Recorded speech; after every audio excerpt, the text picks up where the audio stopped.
welcome into TalkFCB and welcome back here to the channel, guys. Coming here a day after a big win. We've all missed this feeling, and in today's video we're going to be talking plenty more about yesterday's victory over Mallorca, which was our biggest away victory since December of 2018. It was a real statement, it was the perfect way to return, and in today's video we're going to be looking here at the shape of the team, in particular that forward line. We're going to be talking about the role of Griezmann, about his performance. We're also going to be talking there a lot about Martin Braithwaite, and of course there's plenty more too with Messi, Araujo and Alba, all impressing. Full analysis coming up for you.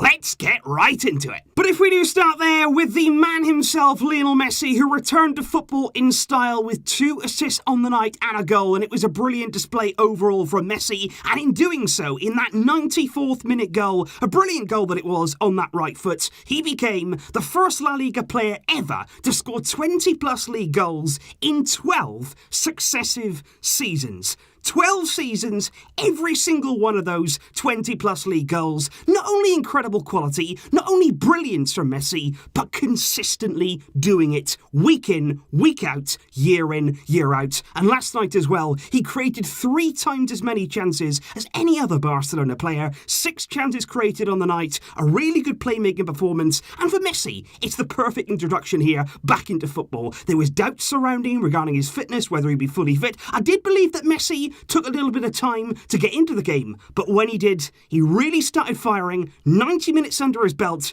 and I'm sure in the games to come, plenty more where that came from. And I think also his partner in crime, as it always is, was Jordi Alba. But I was so impressed with Alba yesterday, not just because of that combination play with Messi, not just going forward there, because we know what Alba can do. We know that Alba always has that telepathic combination with Messi. They're always going to look for each other, and when it comes off, it is absolutely fabulous. But Alba on his own yesterday was very good. He didn't need Messi. He didn't need to combine there with Messi to have an impact on the game. He did it on his own, and I was really impressed with the way that he was going forward. He put in a brilliant ball in for Arturo Vidal's goal. He was also good in the final third in terms of that final ball, which isn't always perfect from Jordi Alba. But above all of that, I was actually impressed with his defensive work, because many a time with Alba, going forward he can be brilliant, but I think defensively he can have defensive lapses. He can have moments where he loses concentration, where he loses focus, but I just thought yesterday, coming back there after that break, he looked sharp, he looked motivated, he looked fully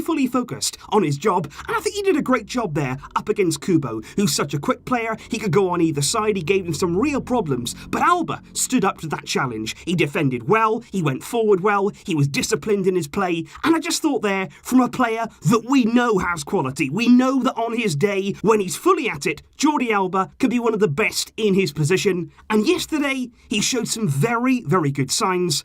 Please, let this continue. But I think, to be honest, you look right across that Barcelona team yesterday, and there wasn't many players in that team who didn't play well. I thought it was a really good introduction back into football. I think they exceeded all of our expectations in the way that we played, and in particular there, I was really happy to see the shape of Barcelona, and in particular here, I think we look really balanced, because you're talking there about Jordi Alba. A lot of the time we've said that Barcelona have become too one-sided on our play, too much orientated here down the left-hand side, but I actually thought yesterday, as you can see here, our attacks were very balanced. In the first half, I actually felt as though we were more dangerous down the right-hand side with Sergio Roberto as opposed to the left. But of course then, Jordi Alba got himself into the game, and I just felt as though there were so many threats. We were going down the wings, we were going down centrally. You've got players there like Braithwaite, like Messi, getting into good areas, good positions, and I just felt in that game there was so many different options of players on the ball. There was so much movement, something that we spoke about there before the game, and that was really good to see. And what you can also see there for me is the introduction of Arturo Vidal in midfield, and exactly what he gives you there in that midfield role, because you can actually see it here. I want to pick out something from the first half very early on in the game, and it just illustrates what Vidal can give to the team, because we spoke there about Messi when he wants to drift inside, and also there when he wants to drift deep, because you can see Messi here taking up a very deep role, looking to get on the ball, looking to try and make things happen and dictate the play, and that's where Arturo Vidal then goes from an interior, goes from a midfielder to actually push up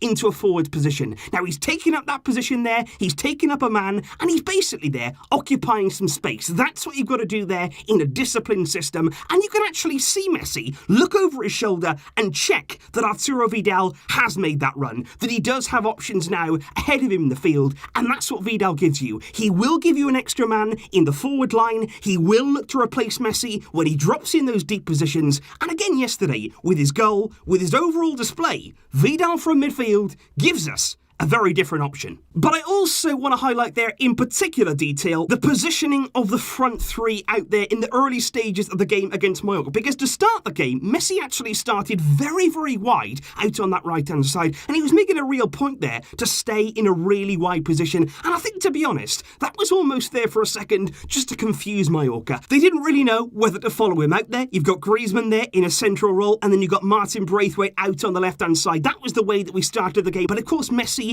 did drift inside, and it was interesting at times to see when Messi came inside. At times Griezmann then came out to the right. At times there was a lot of changing there in the positions up front, and it did show that we were fluid in our play. But in particular, I've got to highlight there the role and the positioning of Martin Braithwaite, because he is out there on that left-hand side, and I just want to highlight his importance to the team, just like we discussed prior to this game in terms of taking up that space. Again, it's a player who's moving into an area just to attract defenders. He is making there the defender again look over his shoulder and think, right, I'm not really sure what to do now, because ideally Mallorca want to defend narrow. Ideally Mallorca there want to pack the middle of the field. But with Braithwaite consistently standing out on that left wing, and he was so disciplined, because that's the thing, it's not easy to do that. At times you can drift inside, at times you can want to come and look for the ball, because if you actually look here over the course of the 90 minutes, Martin Braithwaite didn't touch the ball hardly at all. He had 36 touches over the course of 90 minutes, meaning that he touched the ball there about every 2.5 minutes. For comparison, Messi also played 90 minutes. He touched it 98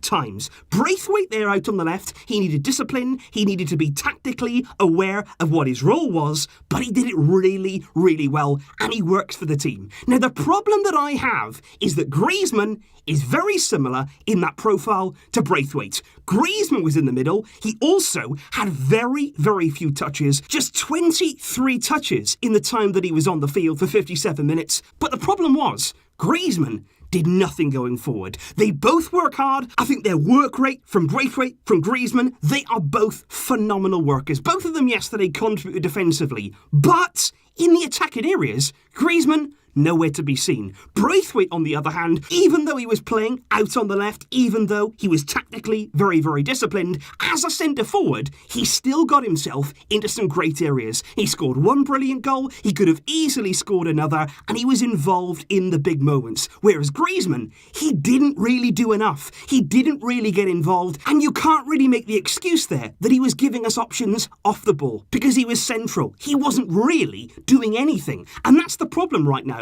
Because Suarez comes off the bench, he's on the field for just 33 minutes, but already there, he's got pretty much exactly the same amount of touches on the ball. He was getting on the ball regularly. He came on, he provided an assist, he nearly scored, and right now I see it as Messi involved in everything. Of course, you've got Braithwaite there, out on the left-hand side, very, very important to keep that width in our team, and you add to that the defensive responsibility that he can give, and the fact that he can also score goals, and then you've got Suarez, who came off the bench, he looks sharp, he gets in good areas, we know that he can score goals, and suddenly then, you've got a good blend. Now, Griezmann has the problem whereby he can't just stand around anymore. He can't just be out there looking for the ball, drifting in and out of games. He has to bring something now to this team. He's got to get himself involved. He's got to have shots on goal. Griezmann didn't manage a single shot on goal last night, and that would be worrying. And I think against Leganés, we are going to see certainly what Setien is going to do here with the front three. I think Griezmann desperately needs not only a goal, but a good display in a Barcelona shirt to get that confidence back.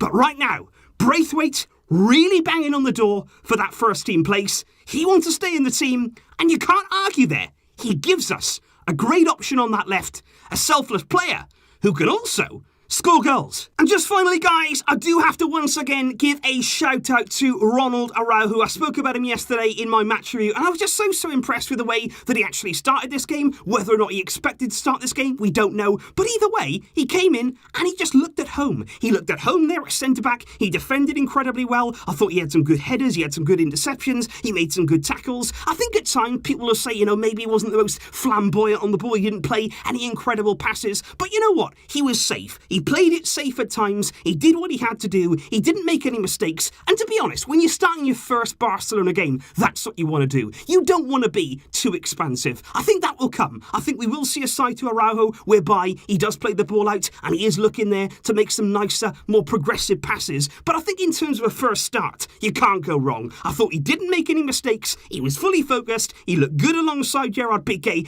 And to be honest, what does that say now for Samuel Umtiti? He was on the bench. Whether he was fully fit or not, we don't know. But I think Araujo to come in there, to grab the occasion, to put in a display like that, big pressure now on Sam, and certainly doesn't look good for him in the early stages. But that's the thing, guys. There's so many games to come. We're going to be playing every 3, every 4 days. We're going to see a different variation of players in every single game. And right now for me too, we're talking about this game now. I want to give you some reaction to this brilliant win. But already after this video, I'm already starting preparation on Leganes. The next game is coming so quickly. It's all happening. But look, we're loving it. And if we can continue to play like we did against Mallorca, playing in that way, playing in that fashion, that's what we want to do. That's the Barcelona that we want to see.